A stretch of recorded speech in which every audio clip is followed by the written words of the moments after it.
Welcome to the Marriage Course. We're so glad you've made the decision to join us, and we hope you'll not only benefit from, but also enjoy doing the course. The aim of the Marriage Course is to strengthen the connection between you as a couple, or to restore that connection if you feel you've lost it. My name is Nikki. And I'm Scylla, and this course aims to equip you with the tools to build a healthy marriage. We want to encourage you, whether you've been together for a short time or a long time, whether you're in a good place as a couple or you're struggling, whatever your situation, you've come to the right place. Over the course, you're going to find out quite a lot about us. So we thought we'd start by telling you how we met. I was 18 years old. I'd just left school and I was going on holiday to Southwest Ireland. I arrived at Swansea Docks in an old green Mini and joined the queue for the car ferry. I was fascinated by this girl trying to peel a sticker off the car immediately in front of mine, and I sat and watched her for several minutes. Then a great friend of mine suddenly appeared at the car window and said, "Nikki, I want you to meet my friend Scylla." And she introduced me to this girl peeling off the sticker. Well, I became even more intrigued when she spoke to me. We ended up next door to each other on holiday for 2 weeks, and I fell madly in love. But I didn't dare say anything, just in case she didn't feel the same way. I too had fallen for Nicky, but I also didn't dare say anything to him in case he felt nothing for me. Then, the day before I was about to leave to go home, there was a group of about 15 of us, all teenagers, playing a game in this huge old Irish house with all the lights off, called Bear in the Dark. Spelt B-E-A-R, as in the animal, just for the avoidance of any doubt. And Nikki and I just happened to find each other in the dark, in a room at the far end of this house, which was really my plan all along. Actually, I think I engineered it. Well, however it happened, that's when we had our first kiss and discovered that our feelings were mutual. So we started going out, and then 4 years later, we got married. Our experiences over the last 42 years have been typical of many couples.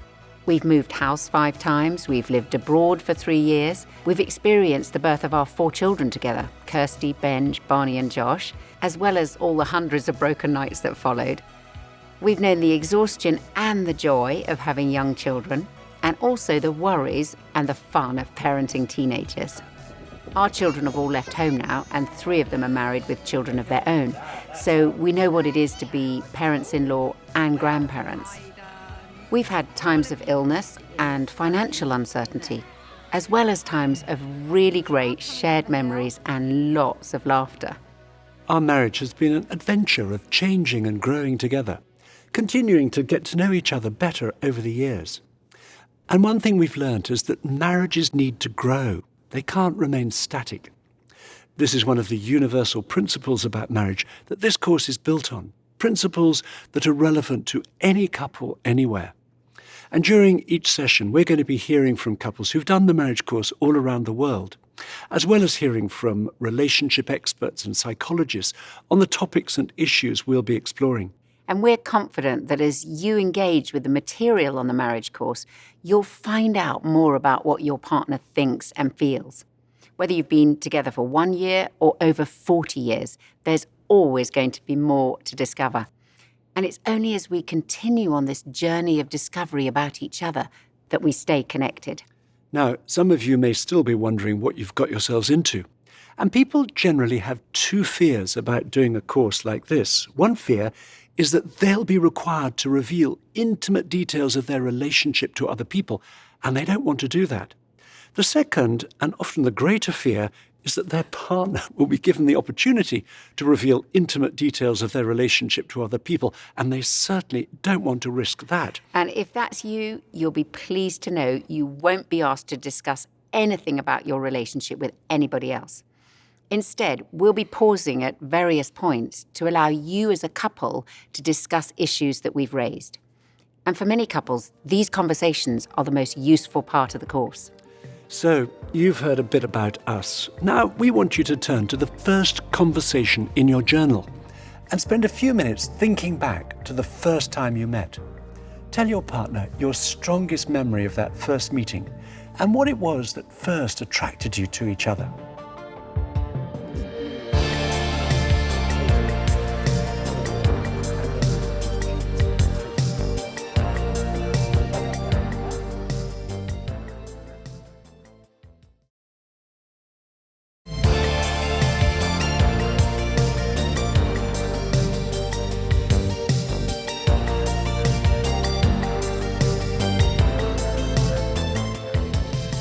The marriage course is very practical.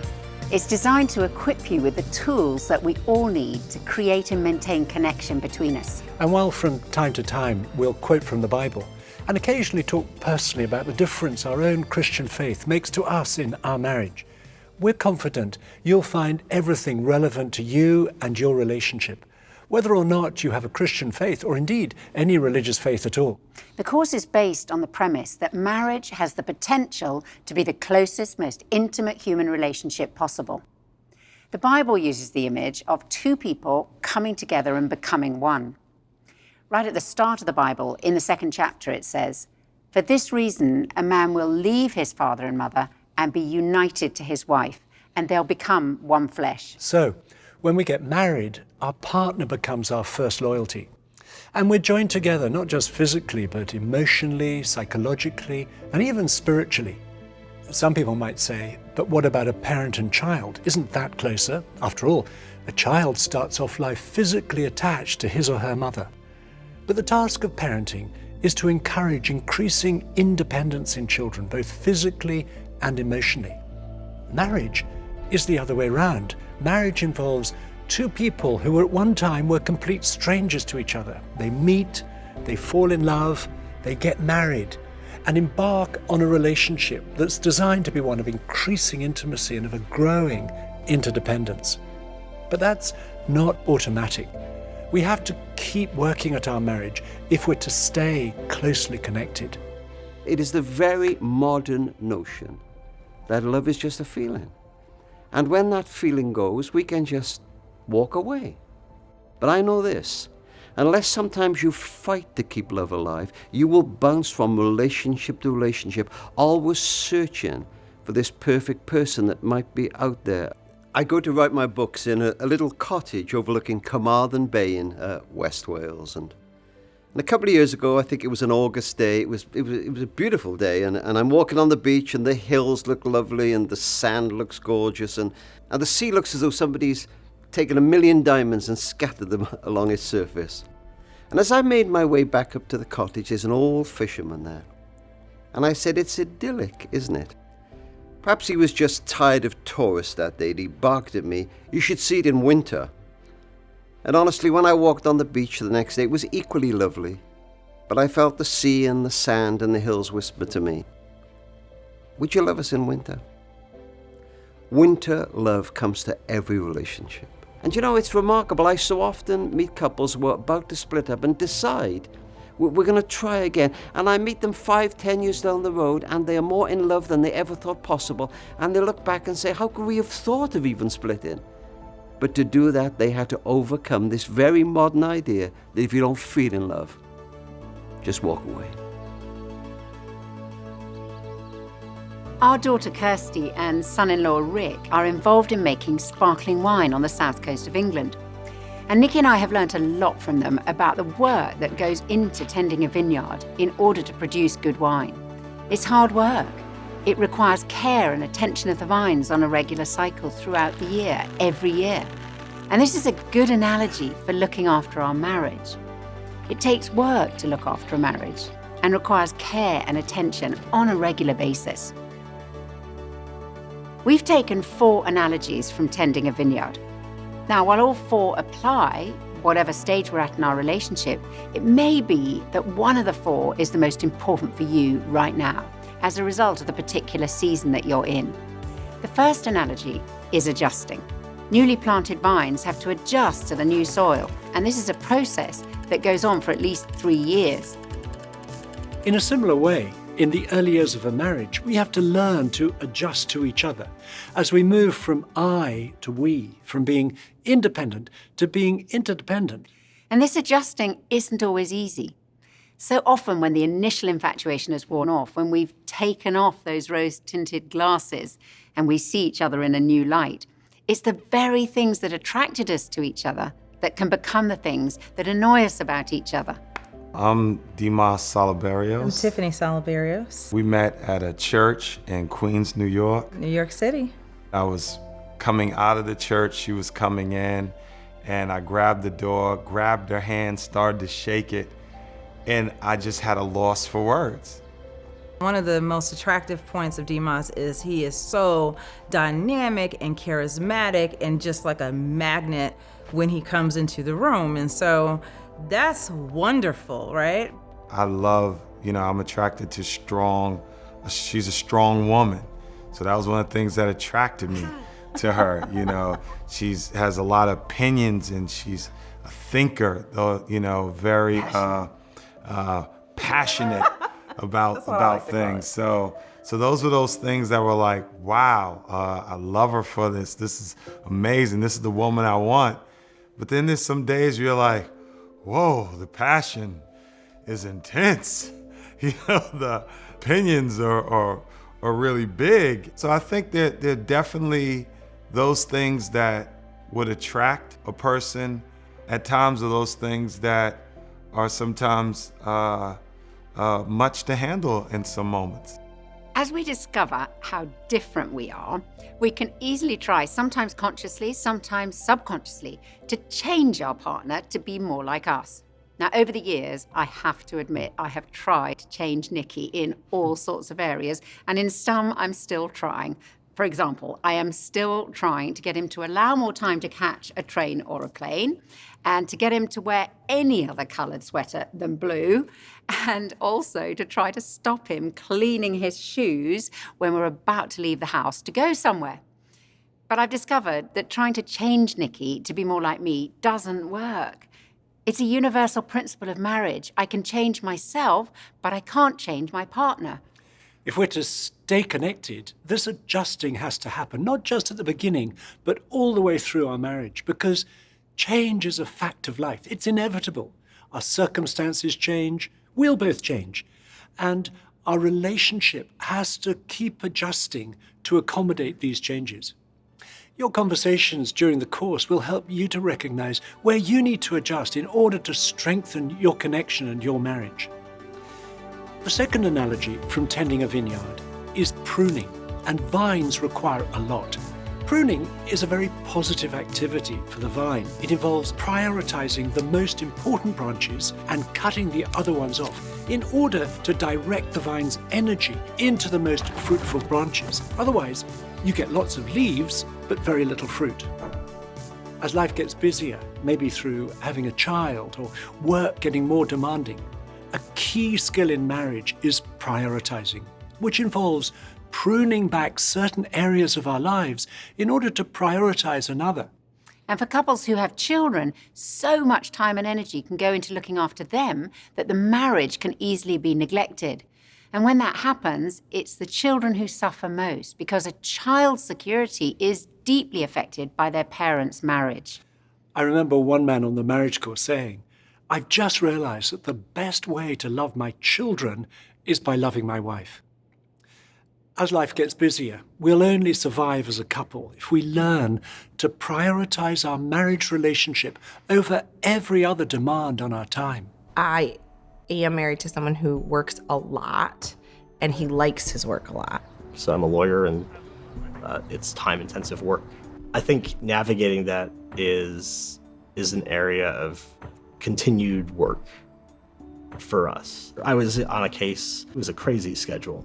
We were trying to meet a deadline by, and I remember quite clearly she reached out by phone to say, "Do you have time to talk to me?" And I said, "No, I don't." And then she tried to call, and I picked up just to answer and say, "No, I can't talk right now." And then I almost hung up the phone on her. I really felt quite abandoned because you have planned on someone leaving, but you don't plan on them not having time to even take a phone call. I really need to plan in advance and realize that just because I have responsibilities at work doesn't mean my responsibilities to my wife and to my family fade away into the background and are no longer there. Anytime that we have gotten too much into thinking we're doing this as individuals and not as a team or as a unit, that's when we have felt pretty isolated. The third analogy from tending a vineyard is supporting. In order for vines to flourish, they need to be supported. The investment in a good, well-kept trellis system of posts and wires is vital for the production of good fruit. Similarly, a marriage needs a support system if we're to work through challenges and to thrive over a lifetime. A marriage can't survive in isolation. This support network may include friends and family, or support may come from an older married couple whom we watch and learn from. But as well as having support from others, it's essential that we support each other. We'll all face some big challenges along the way. Maybe a serious illness, maybe financial or job insecurity, perhaps facing infertility, or adjusting to the empty nest, or looking after an elderly parent, to name a few. Personally, I found the change from parenting young children to parenting teenagers pretty challenging.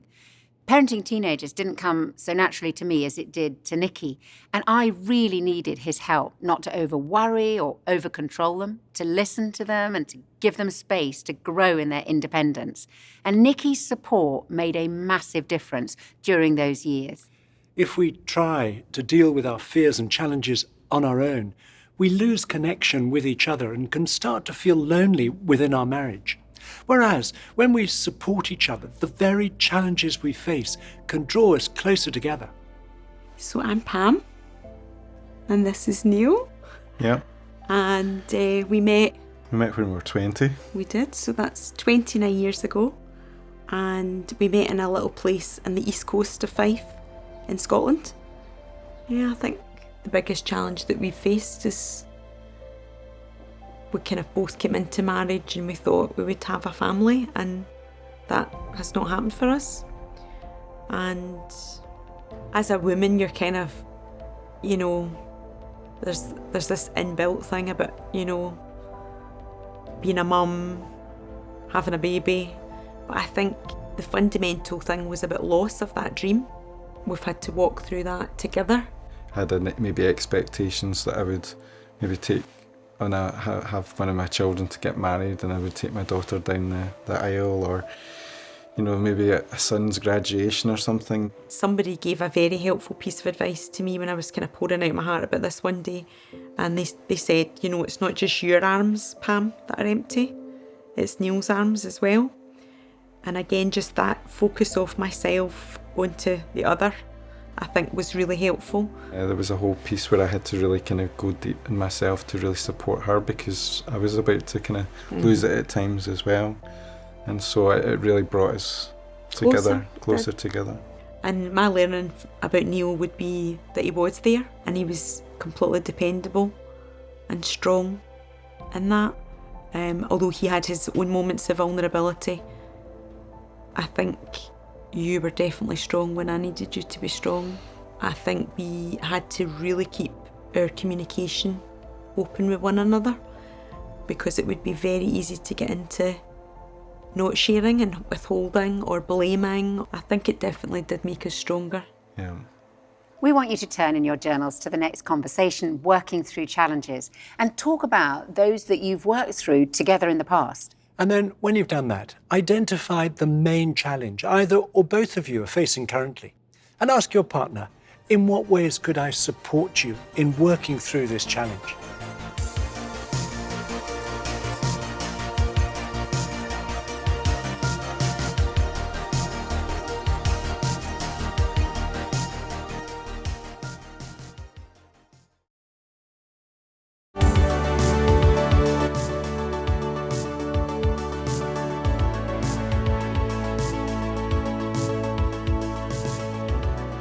The fourth analogy from tending a vineyard is renewing.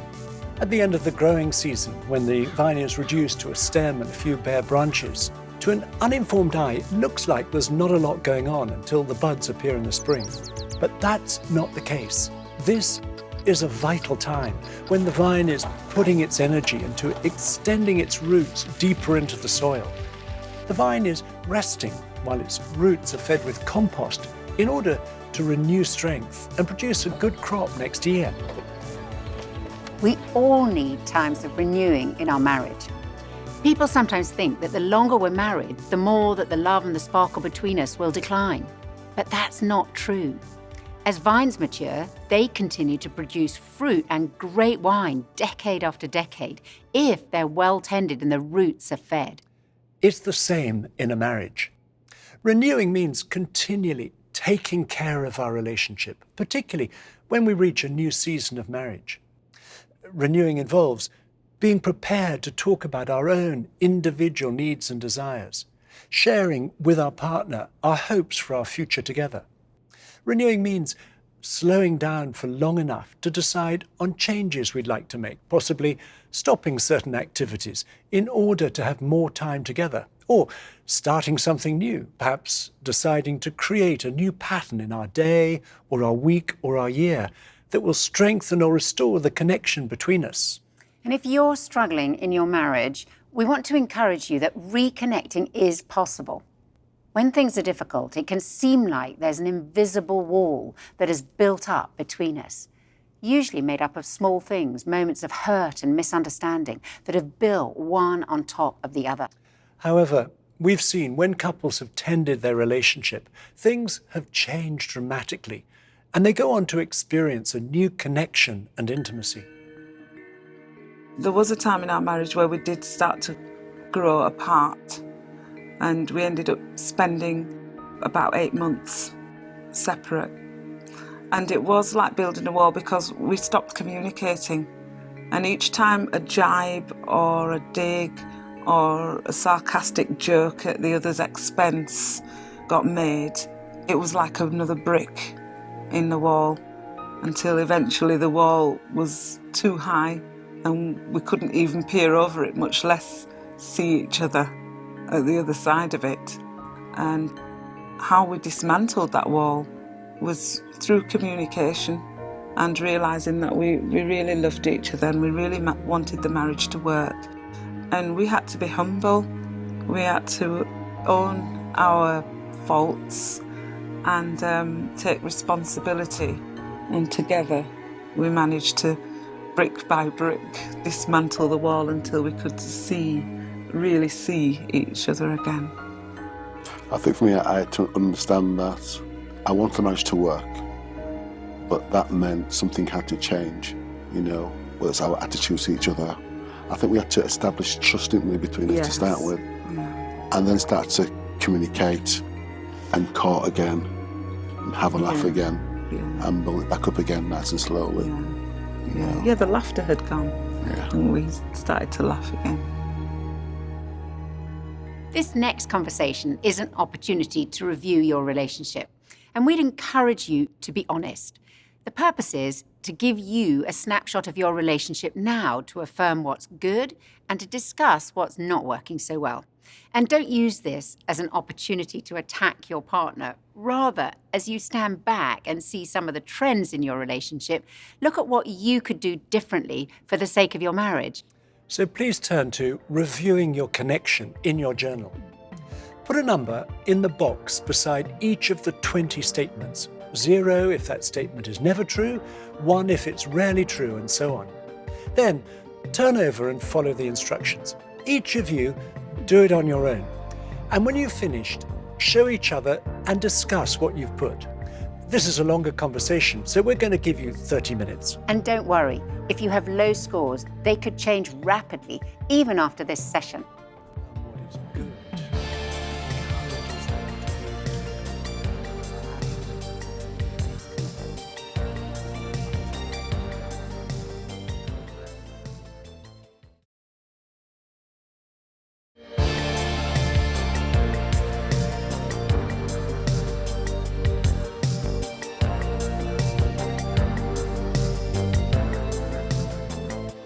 When you saw your partner's answers, it may have come as a surprise or even a bit of a shock to some of you.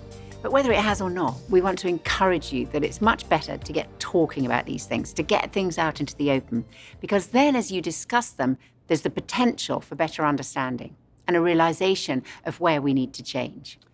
We're going to spend the rest of this session looking at 2 particular things that we can all start to do straight away to strengthen or restore the connection between us. The first is to make time for each other as a couple on a regular basis. And the second is to nurture each other. Making time for the people that matter most in our lives doesn't just happen. It requires a conscious decision to make it happen.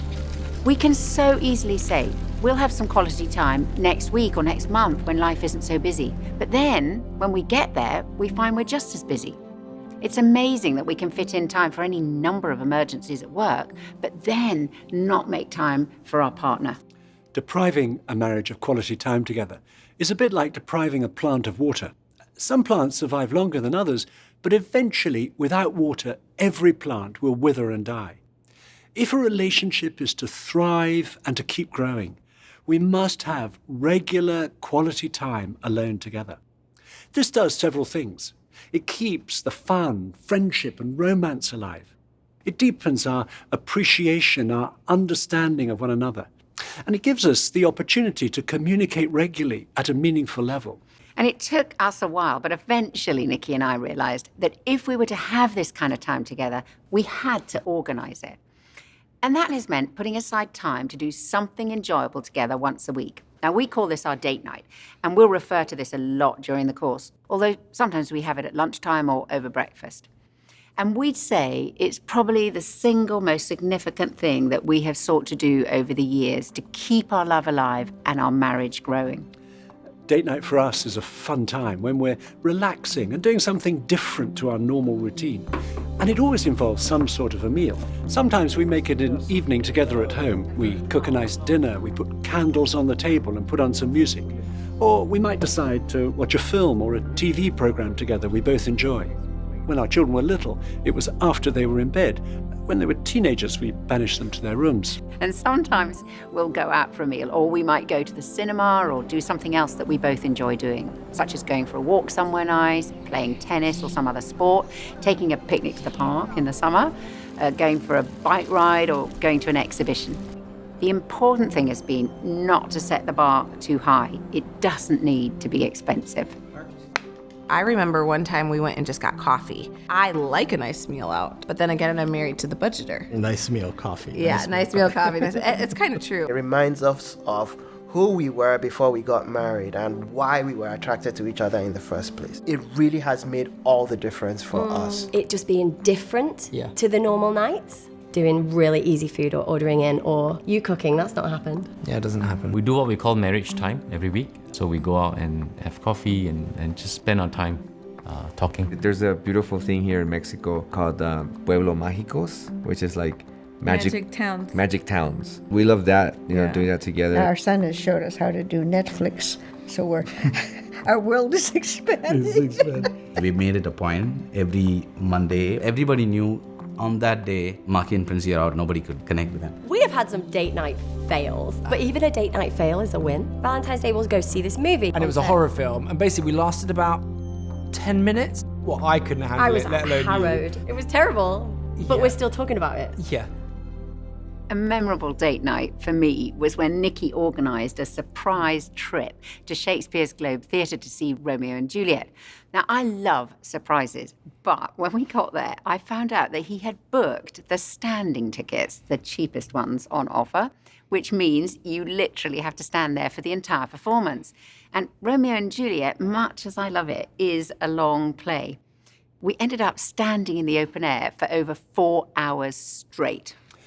I discovered when we got there that if I just paid a little bit more, we could have had a bench to sit on undercover. And he'd also made a really delicious picnic, which we had to eat sitting on the concrete floor so as not to lose our place near the stage.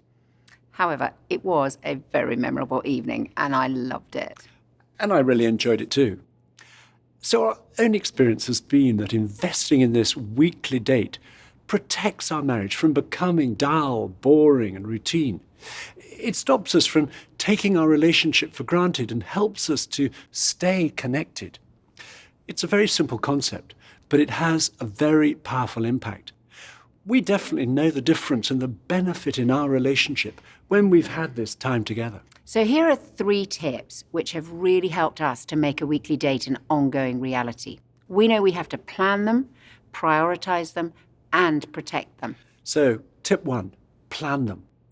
We want to suggest that you plan this quality time together into your calendar, just like you would any other social or business appointment. And Nikki and I have made it a golden rule never to change our date night in our calendar without consulting the other. The second tip is prioritise them. This means it's the most important commitment we stick to every week. It takes priority over all other activities, our work, going out with friends, playing sport, watching TV, decorating the house, even over our children. Now, It's not that all these things aren't important, but unless date night is a priority, it'll be pushed out by these other things. And the third tip is protect these times from external demands that conspire to stop them happening, whether that's other people, the phone, or being online and social media. It's different things for each of us as couples. And for us, it has particularly been the phone. We've realized we have to turn our phones off and put them away so that we are not constantly distracted by alerts or notifications on the screen. And by doing so, we're saying to each other, you're the most important person to me, and I'm giving you my full attention. Effort and creativity are needed in every marriage. And if you think about it, effort and creativity are what many people pour in at the start of their relationship, but not necessarily into their marriage. If we stop making the effort, it's then that the connection between us can be lost. I'm John, and this is Sally. We met at university in 1959. I had seen his picture. He was in a play at University of Wisconsin, is where we were. And I liked his picture. I think as far as quality time, when he was so busy, I think we did what we could to remedy it. It wasn't always possible. There were times when I was working maybe 65 or 70 hours a week. And I still remember, and this went on for a long time. I mean, we would communicate, but they were about very practical things. And I remember taking, it was the first time we ever took a vacation away from the children. We found a young couple to stay with the children. We went off to a resort in Mexico. And I remember sitting in the dining room and looking across the table at her and saying to myself, you know, I really don't know this person. It was like we knew each other at the beginning, and now all of this stuff had gotten in the way, and we really weren't talking about things that really mattered. I think at some point the marriage would have really worn out, and that would have been sort of the end of it. I don't remember that time as significantly as you do, but I'm glad it happened. I didn't know it was that significant.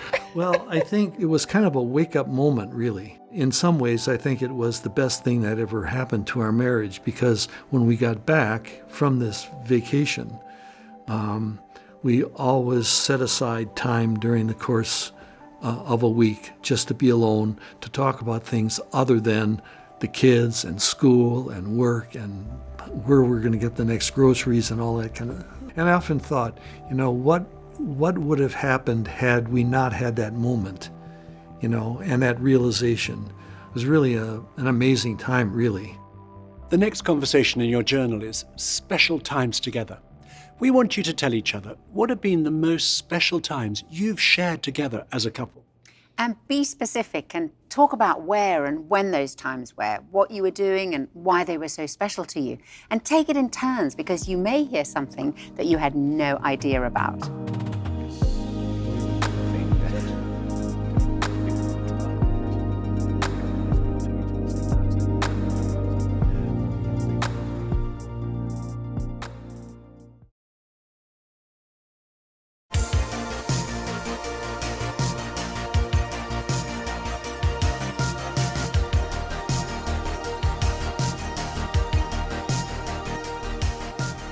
The second way to strengthen or restore the connection between you, something that you can start right now, is to nurture each other.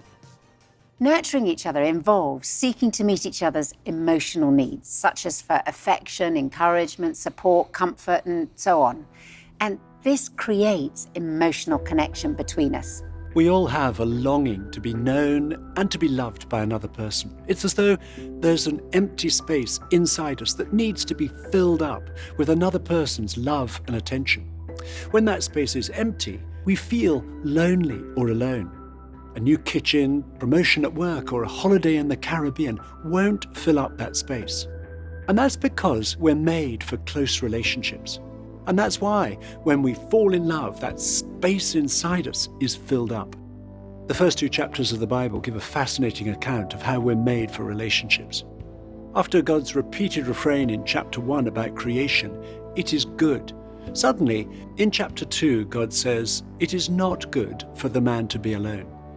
Then, when God creates Eve and presents her to Adam, he bursts out spontaneously with the words, "This at last is bone of my bones and flesh of my flesh."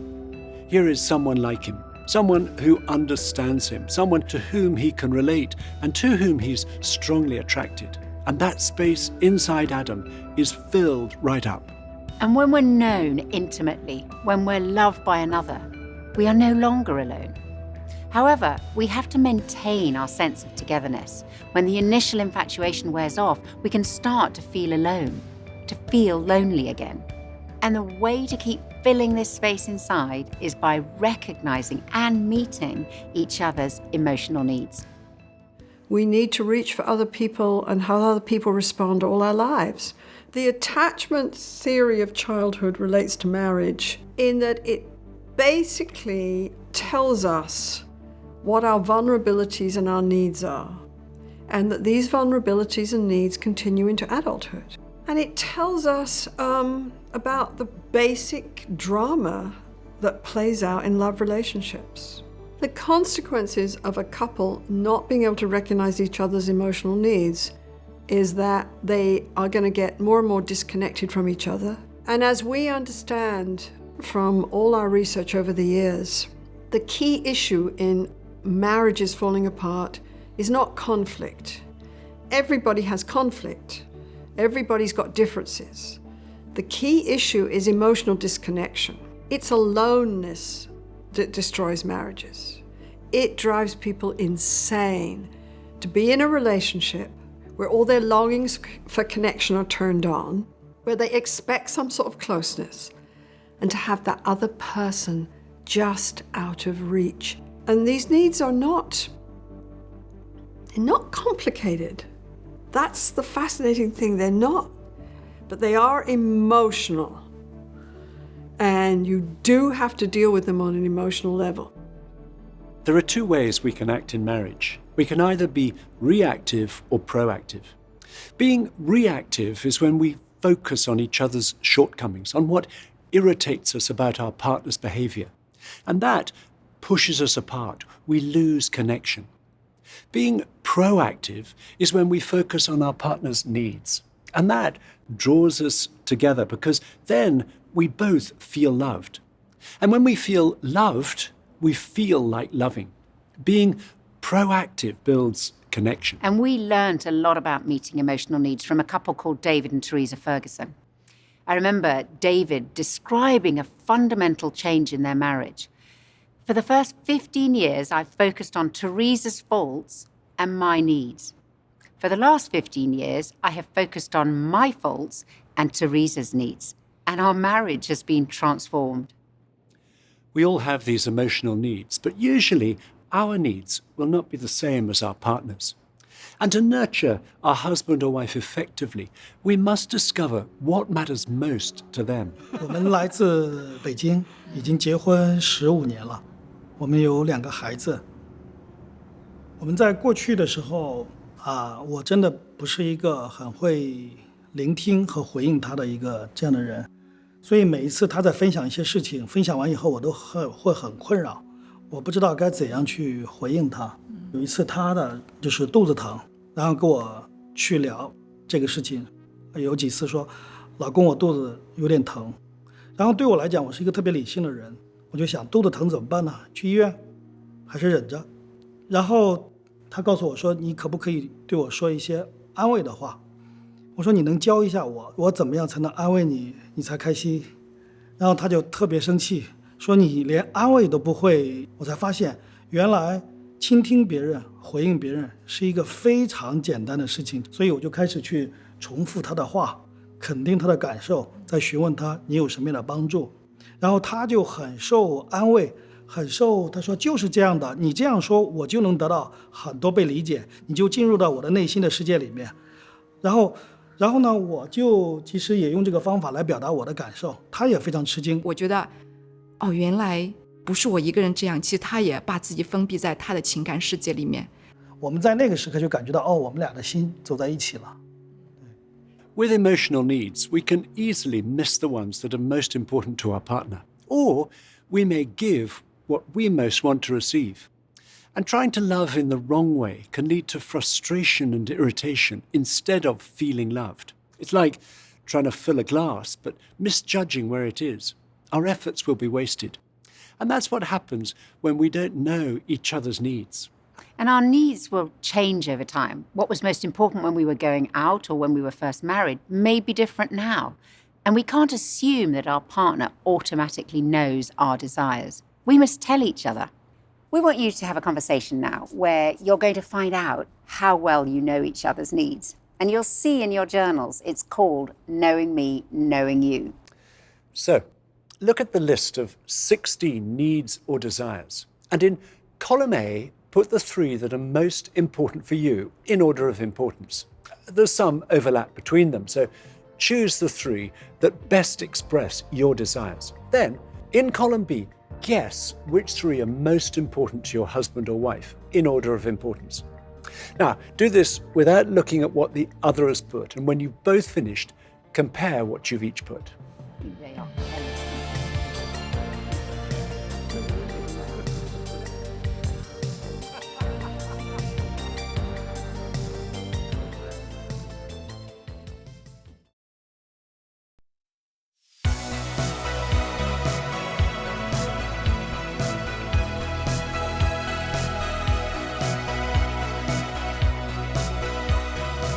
At this point, we want to mention the continuing conversations in your journal. Following this session, there are 2 topics. The first is about how you create a balance of time together as a couple and time apart from each other. The second is about how you can meet each other's emotional needs in practice. And we recommend that you set aside some time before the next session to look at those questions together, as it'll reinforce these 2 ways of strengthening your connection. And to close each session, we're going to say a short prayer for you. So do please stay just as you are while we pray. Thank you, Lord, that you are the God of love, the God who created marriage for us. Thank you that you've given us to each other. We ask that you would help each couple to grow in their understanding of their partner and help them to recognize each other's needs so that their love for one another would grow stronger and deeper. We ask this in Jesus' name. Amen. We hope that conversations you've had this session have been helpful and will lead to more useful discussions over this coming week. Thank you for joining us. We'll see you on the next session.